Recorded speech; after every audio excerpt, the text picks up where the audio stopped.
The giant squid, a near mythical monster that lives in the deep ocean.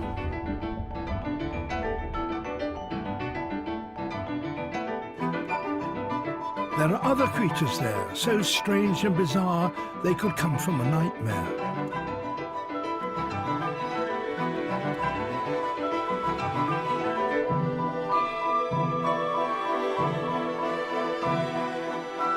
Others are exquisitely beautiful and dazzle us with their lights and colours.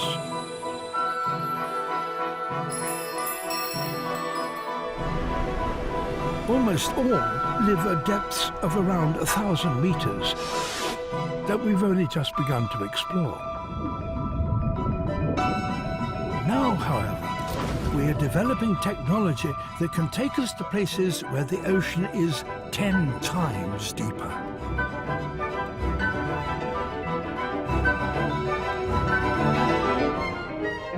An international team of scientists is setting out to discover what, if anything, lives at these much greater depths. Down there, the water pressure can be 1,000 times that at the surface, and there is little food.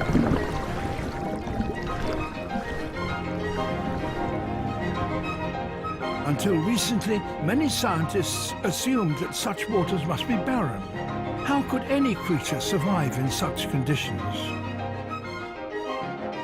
We now know that there is life down there, but we still know very little about it.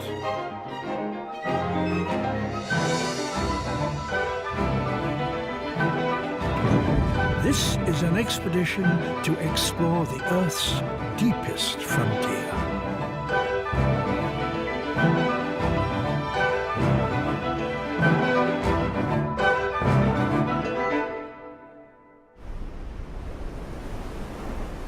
We are heading for the middle of the Pacific Ocean. The sea floor between Japan and Australia is cut by an enormous marine trench that stretches for 2,500 kilometers. It's the deepest in the world, the Mariana Trench. Such immense trenches are rare, and most are found in the Pacific. Around its rim, there are deep cracks created by movements far below in the Earth's crust.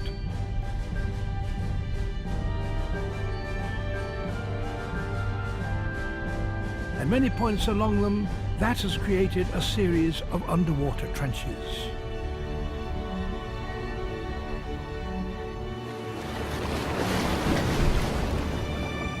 To dive here is to enter another world. As we descend, it gets darker and darker until 200 meters down, there is hardly any light at all.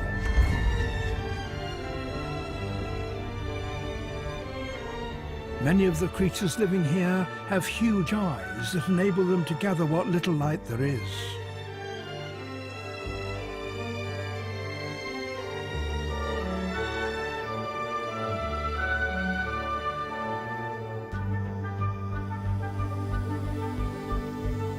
And some produce their own light.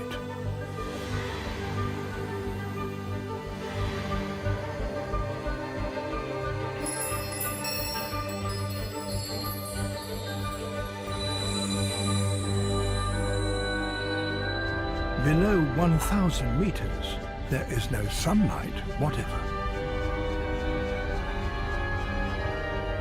Finding food in the blackness is not easy. Some fish here have gigantic mouths so that they can tackle almost anything edible that comes their way. Others stand on stilts above the sea floor, waiting for a meal to drift by.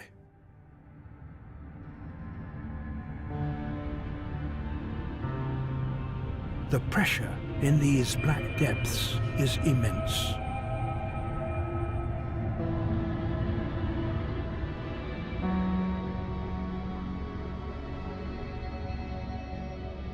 An experiment with a large steel ball shows how great it is. Under pressure equivalent to that at depth of 2,000 meters, the thick steel walls collapse.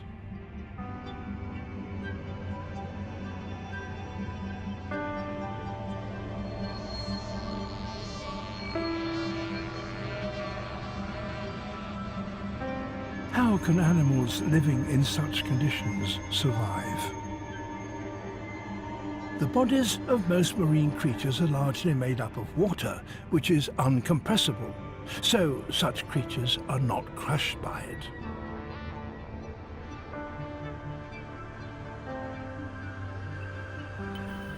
But below a certain depth, the huge pressure creates a different problem. Where the seafloor drops to more than 6,000 meters, the pressure is so enormous that it destroys the structure of the cells of which an animal is made. This part of the ocean is called the Hadal Zone, and here life is near impossible.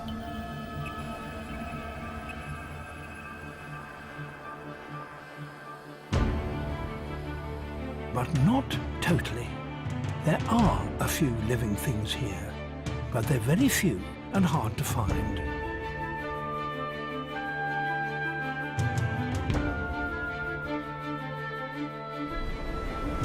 The expedition's aim is to look for them in the Mariana Trench.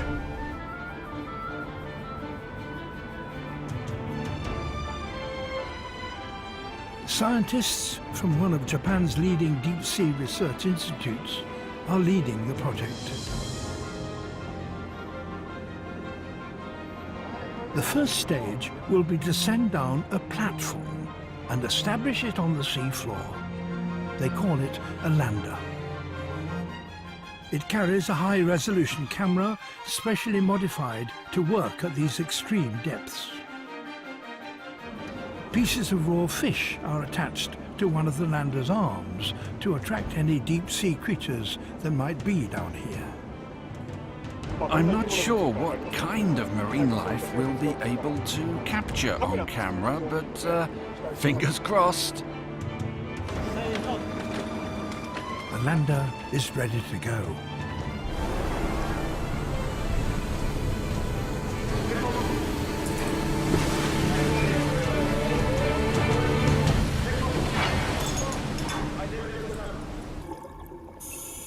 The water is crystal clear.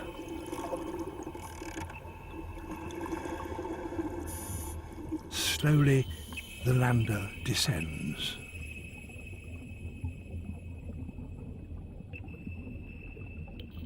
The Mariana Trench is thousands of miles from land, and these seas contain very few nutrients, so there's little food here for marine life.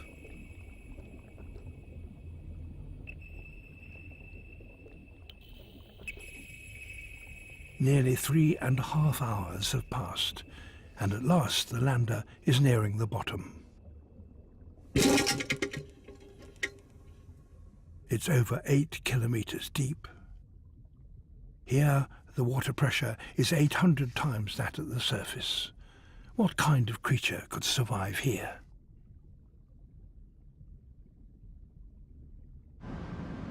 And will the camera on the lander glimpse them?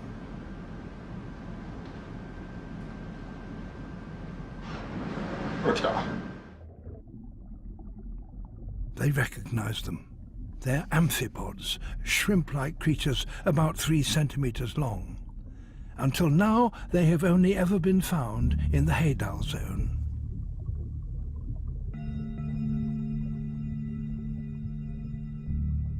They seem to have little difficulty in dealing with the enormous pressure.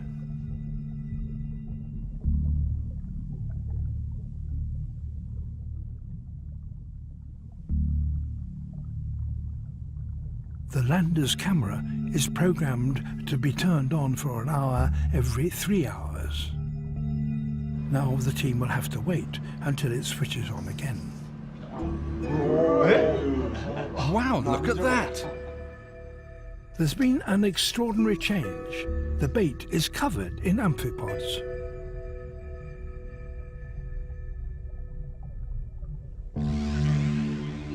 This is incredible. It looks like a pile of sushi. Every time the camera turns on, the numbers are greater.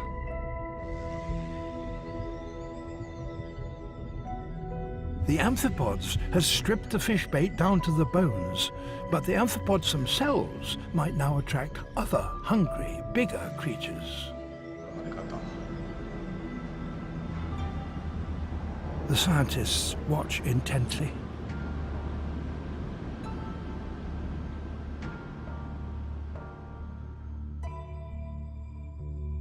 The lander is 8,178 meters below the surface. No true fish has ever been seen this deep. If one appeared, it would be a record.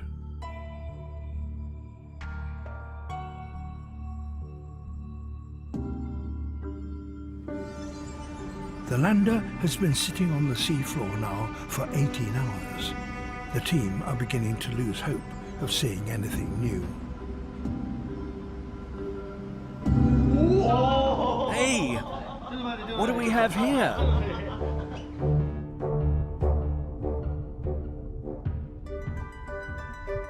This is a strange-looking creature, and it seems to be some kind of a fish. It looks a little like a tadpole, but it clearly has a backbone.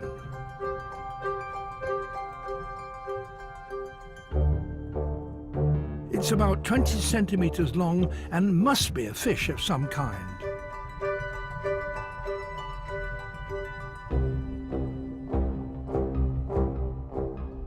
There it is again, at the bottom.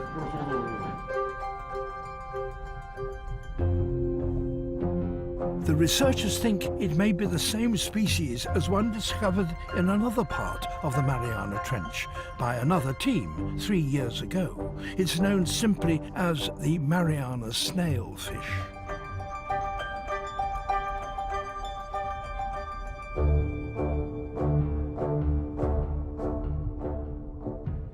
It's definite proof that fish can actually come down to this depth. We did it! Only one fish was found in the 18 hours. It must mean the population density is very low. That's probably what this indicates. When the lander was lowered again to 7.5 kilometers, it also recorded some exciting pictures.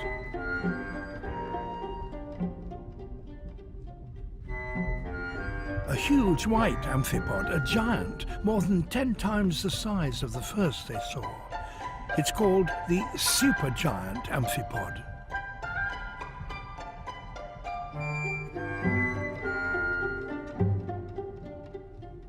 And after some time, the lander is surrounded by ghostly white shapes, more Mariana snailfish. They're attracted to the small amphipods feeding on the bait. Their eyes can probably see little in the dark, but they have special sensory pores around the mouth that allow them to detect movements in the water.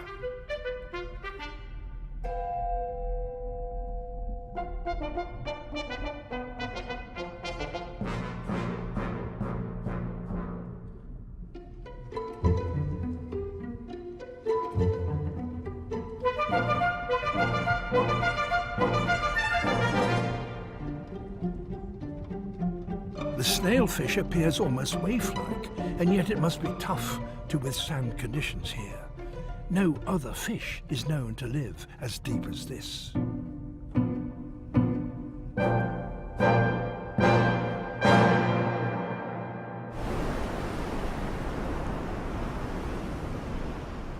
To understand just how animals survive at these extreme depths, a team of international scientists has come together. They all bring different skills to the table, and all are passionate about uncovering the mysteries of the deep seas. So our target there is 8,200 meters. They're now planning to capture a snailfish alive at a depth of 8,000 meters so that they can examine the workings of its body in detail.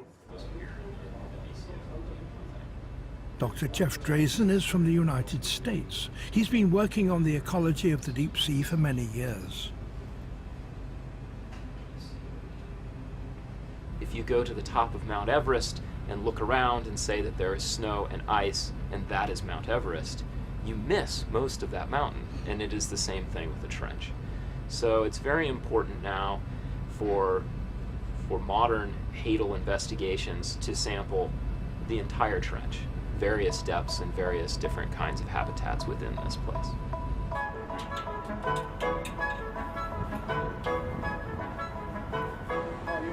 Dr. Alan Jamieson is from Britain. He's an expert on the deep sea and has been at the forefront of designing technology to explore it.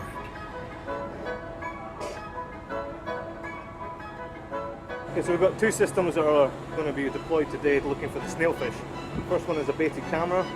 We have baits on the seafloor here, and it's been filmed by two separate cameras. So this second system is a large fish trap, so this will lure a snailfish into the trap and recover physical specimens. Quite often the depths we're working at are so unknown that quite often we see things for the first time. And that's what's incredibly exciting. My passion. Deepest places. Places where no one had been before. Well, no places where no one dared to go before. The team will use a range of different landers designed in different countries. Each will be lowered to around 8,000 meters, the depth at which snailfish are known to occur. The first kind carries a fish trap. Once fish have entered the basket, they can't escape.